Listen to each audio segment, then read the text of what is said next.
Welcome back to our channel మనమమతల కోవిల. ఈరోజు వీడియో వచ్చేసి ఎంతో టేస్టీగా ఉండే ఫిష్ ఫ్రై అయితే చూద్దామండి. ముందుగా అయితే ఫిష్లను అయితే అక్కడే కట్ చేయించుకొచ్చారు. వాటిని అయితే లోపల పైన మొత్తం కూడా మళ్ళీ మొత్తం క్లీన్ చేస్తున్నాను. లోపల బ్లాక్గా ఉంటుంది కదా, అది మొత్తం కూడా తీసేసి కొంచెం ఉప్పు వేసి అయితే మళ్ళీ ఒక్కసారి రాళ్ళు ఉప్పు వేసి అయితే మొత్తం రుద్దేశాను. అలా రుద్దిన తర్వాత వాటర్ వేసి 2-3 సార్లు కడిగేసి తర్వాత నిమ్మకాయ అయితే వేసేసి ముక్కలకు బాగా పట్టించి తర్వాత ఉప్పు కూడా వేసి చక్కగా వాటన్నిటిని బాగా రుద్దామంటే చక్కగా వాటికి ఉన్న స్మెల్ మొత్తం అంతా కూడా పోతుంది. చేపలను ఎంత శుభ్రంగా కడుక్కుంటే అంత బాగుంటుందండి, లేకపోతే కొంచెం స్మెల్ వచ్చినా తినలేం కదా. అలా కడిగేసిన తర్వాత మళ్ళీ వాటిని ఒకసారి వాటర్ వేసి వంచేసి ఇప్పుడు మజ్జిగ అయితే వేసేసి చక్కగా మళ్ళీ ఒక్కొక్క ముక్కని మొత్తం లోపల కూడా శుభ్రంగా రుద్దేస్తున్నాను మజ్జిగతో కూడా. అలా రుద్దేసిన తర్వాత వాటిని 2-3 సార్లు మళ్ళీ కడిగేసేయటమేనండి. మన వీడియో కనుక నచ్చితే లైక్ చేయండి, సబ్స్క్రైబ్ చేసుకోవటం మర్చిపోకండి.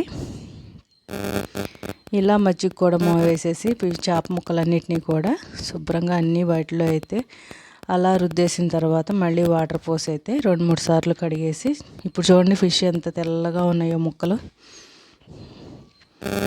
క్లీన్ చేసుకోవడం నీట్గా క్లీన్ చేసుకోకపోతే కొంచెం స్మెల్ వచ్చినా తినలేం కదా. ఇంత కష్టపడి తినే దగ్గరకు వచ్చేటప్పటికి మళ్ళీ అంతా ఇదవుతుంది. అందుకని అయితే కొంచెం టైం పడుతుందండి ఈ చేపలను కడుక్కోవటం. ఇప్పుడైతే ఏముందిలేండి, అక్కడే మొత్తం కట్ చేసేసి క్లీన్ చేసేస్తున్నారు. ఇంతకుముందు అయితే ఫిష్లు తెచ్చుకొని మొత్తం క్లీన్ చేసుకొని ముక్కలు కోసుకొని అదంతా పెద్ద ప్రాసెస్. ఇప్పుడైతే కట్ చేసుకొని మొత్తం ముక్కలన్నీ కూడా క్లీన్ చేసుకొని వచ్చేసాను. దాంట్లో కొంచెం అల్లం వెల్లుల్లి పేస్ట్ అయితే మిక్సీ పడుతున్నాను. ఇలా అల్లం వెల్లుల్లి కూడా ఎప్పటికప్పుడుగా వేసుకుంటేనే ఫ్రెష్గా నీట్గా ఉంటుందండి. చక్కగా నాకైతే నచ్చదు ముందు చేసుకున్న అల్లం వెల్లుల్లి పేస్ట్, అందుకని నేను ఏ కూరకైనా అప్పటికప్పుడే మిక్సీ అయితే వేసేసుకుంటాను. ఇలా వెల్లుల్లి అయితే పొట్టేని తీనండి, ఇలా తీస్తే చాలు. ఇలా వేసేసి మొత్తం మెత్తగా మిక్సీ పట్టుకోవాలి కొంచెం వాటర్ వేసుకొని. ఇలా వేసుకున్న తర్వాత చక్కగా ఇందాక కడిగి పెట్టుకున్నాం కదా, వాటర్ ఏం లేకుండా పక్కన పెట్టేసుకొని చేప ముక్కల్ని వాటికైతే ఇది అల్లం వెల్లుల్లి పేస్టు, పసుపు, ఉప్పు అయితే చక్కగా పట్టించేసి కొంతసేపు అయితే మూత పెట్టి పక్కన పెట్టేశానండి. ఇలా పట్టి ఉంచడం వలన అయితే కారం అయితే వేయలేదు, పసుపు, ఉప్పు, అల్లం వెల్లుల్లి పేస్ట్ అయితే పట్టించేసి ఇలా ఉంచితే ముక్కలన్నిటికీ కొంచెం ఉప్పు, పసుపు, అల్లం వెల్లుల్లి పేస్ట్ అయితే పడుతుందని అయితే కొంచెం కావాలనుకున్న వాళ్ళైతే కొంచెం శనగపిండి కూడా వేసేసి అయితే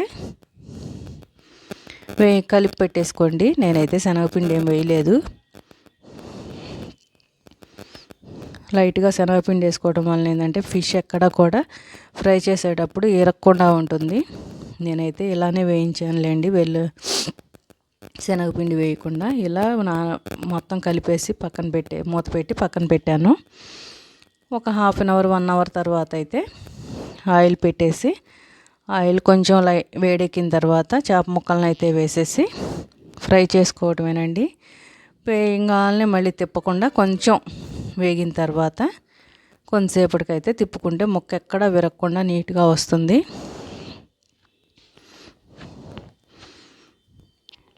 ఎక్కువ ముక్కలు ఉన్న వాళ్ళైతే కొంచెం నూనె ఎక్కువ పెట్టుకోండి. మాది ఇక్కడ చిన్న పెనం పెట్టేసి నూనె వేసాను. ఇలా ఒకవైపు కాలిన తర్వాత రెండో వైపుకి కూడా టర్న్ చేసుకోవటమే. ఇవిగోండి చక్కగా ఫ్రై అయినాయి కదా.